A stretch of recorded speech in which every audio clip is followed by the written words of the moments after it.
Usai melakukan olah TKP dari jatuhnya lift di Pasaraya Bandung, kawasan Ilir Timur 1 Palembang, Rabu kemarin, polisi dari Unit Pidana Khusus Polrestabes Palembang memeriksa 5 saksi, masing-masing pengelola swalayan dan pengunjung.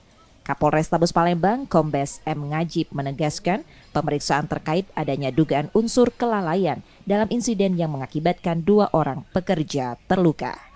Penyelidikan sementara, peristiwa itu akibat tali lift putus sesaat setelah 2 korban yang mengangkut barang menaiki lift.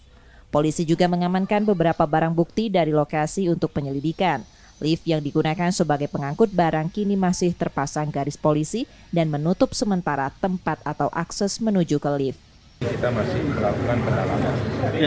Apakah ada unsur kealpaan dari pihak perusahaan atau tidak?